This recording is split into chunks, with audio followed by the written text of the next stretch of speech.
The Jeanswest closures continue. Let's have a look. Good afternoon, everyone. Florian Heise here, and welcome to another episode of HeiseSays. I've got my evening stein of coffee, and I thought we'd have a look at this article from news.com.au, which is highlighting some of the challenges or the costs associated with the Jeanswest closures. So the administrators, KPMG, confirms 37 stores will close, with 263 employees made redundant. So that's a decent number of employees. And we've looked at this in a few other things recently today as well, with regards to other retail issues.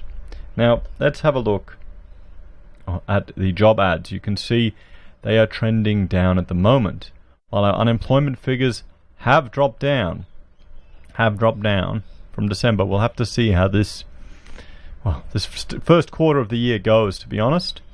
We'll have to see how it goes. Aussies were stunned when news broke that fashion empire Jeanswest was folding, but now the extent of the disaster has been revealed. So did they manage to save some of the stores or sell off the brand? It'll be interesting.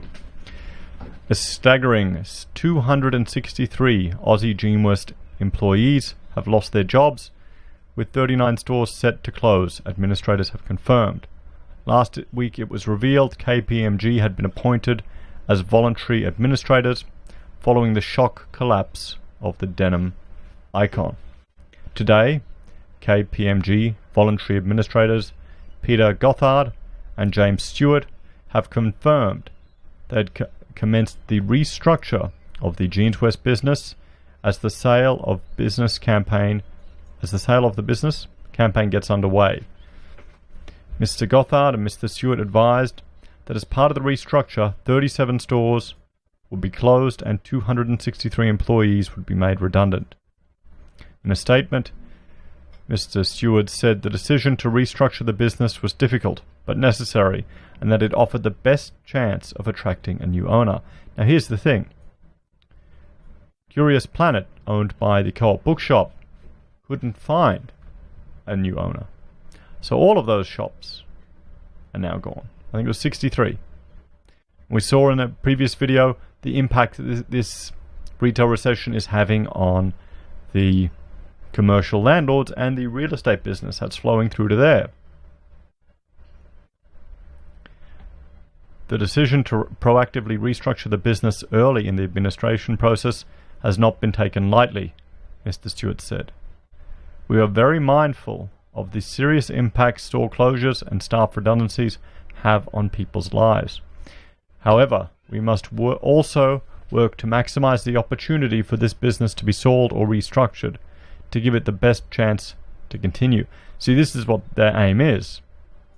So they'd probably be getting rid of the dead stores, or the ones that aren't as profitable, or the ones that are making a loss. Do you think they'll find a buyer for this brand? Let us know in the comments, guys, and we'll keep an eye on this for the next few months to see what happens, what appears in the news for Jeanswest. Mr. Stewart said the administrators would look to redeploy team members where possible, with support also to be provided through Jeanswest's Employee Assistance Program for those affected. The pair thanked Jeanswest staff and other stakeholders for their support and patience during the process.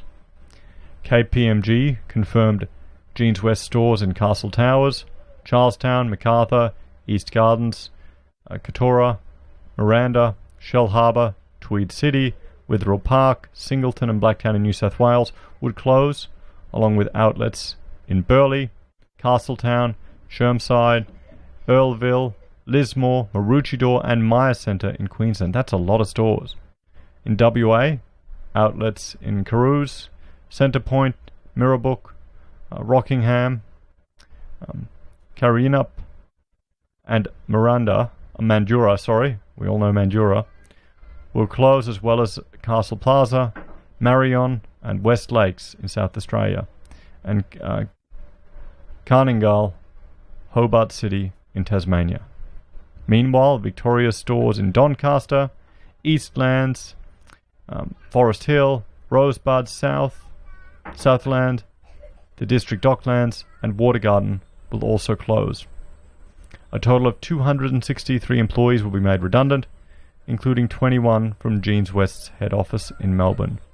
The first meeting of creditors of the company will be held in Melbourne on Tuesday, January the 28th.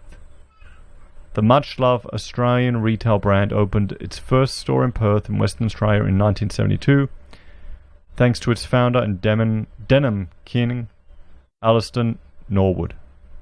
Today, the business employs 988 people in 146 stores across the country. It is best known for its popular denim ranges, as well as maternity wear and other wardrobe staples, as the slogan Jeanswest fits best. Well, guys, are you any of you frequenters of Jeanswest? Do you go there often? I mean, I'm not the demographic, to be honest. So retail woes. And here we go. This seems to be a repeat that we're hearing again and again. All these retail businesses in trouble. This morning, one of the biggest supermarket or grocery stores in the world pulled out after already investing significant time and money to get established here in Australia. And our consumer confidence is trending down. It's trending down, guys. Even though we've had a slight reduction in unemployment, we'll see if that holds. Not with all of this that's going on. The announcement comes hot on the heels of a slew of other high-profile Australian businesses that have folded in the first fortnight of 2020. It started early on January 7 when it was revealed department store Harris Scarfe was set to shut 21 stores across 5 states over the course of just 1 month after the retailer was placed in receivership in December. Just days later, McWilliams Wines, the country's 6th largest wine company that has been run by the same family for more than 140 years, announced it also appointed voluntary administrators. Then it was popular game chain EB Games' turn, with the business confirming it was closing at least 19 stores across the country within weeks, while fashion chain Bardot is also planning to shutter 58 stores across the nation by March. So, if you're working in one of these businesses and you haven't been made redundant, or you know that they're trying to find a buyer, what would you do? Would you try and get a gig job going on the side? Would you put all your energy in to keep Jeanswest going, or will you try and find other opportunities? Let me know your suggestions in the comments below, guys. In January, it also emerged Curious Planet, the educational retailer previously known as Australian Geographic, which is owned by parent company Co-op Bookshop, will pull 63 stores across Australia after failing to find a buyer for the brand. See, and this is the issue. This is what can still happen for Jeanswest. So they're doing this restructuring now before they even go to market to try and find buyers. So with all the retail woes that we're facing Australia at the moment, are they going to find, will there be a private equity firm that will buy up Jeanswest? How would you revitalize it? Do you think getting rid of the dead weight, these 30 shops, do you think it's enough to keep the company going? I guess KPMG hope so. So while the tech giant Bose also revealed it would be closing all Australian stores and 119 across the globe, largely as a result of the rise of online shopping. Well, also because there are 50 million places you can get their products. I wouldn't blame it on online shopping. I wouldn't go to one of their shops. I'd go to a JB Hi-Fi because you want to get one of their speakers. Maybe you need to get a USB stick. Sure. I question that argument, at least here in Australia. The total confirmed number of bricks and mortar stores earmarked for closure has already risen to 161 this year alone. 2020's dismal first fortnight for retail follows a horror 2019 that brought the collapse of a slew of Aussie businesses. And we've gone through this many times. We've got Ed Harry, Skins, Napoleon Purtis, Shoes of Prey, Karen Millen. We've got Benny Burger, then the Red Rooster outlets here in Queensland, Style Runner, Zinao, Muscle Coach, the restaurant chains, and finally the Dimmy's Books. Oh, I keep calling it Dimmy's Books. Dimmy's Dollar Bargain Shops. So here we have it, guys. The first stage in Jeanswest's, well, hopefully, turnaround. What do you think, guys? Do you think they will find a buyer? Do you think someone could turn around their brand? Is there enough product differentiation in what they sell to make it worthwhile. Now, I would not be the demographic at all. Maybe some of you are. Let me know what you think in the comments below, guys. I'm just looking at the data I'm getting in front of me. I'm looking at consumer sentiment right there. You know, I'm looking at wage growth or non-existent wage growth, and then I'm looking at the arrears rates as well.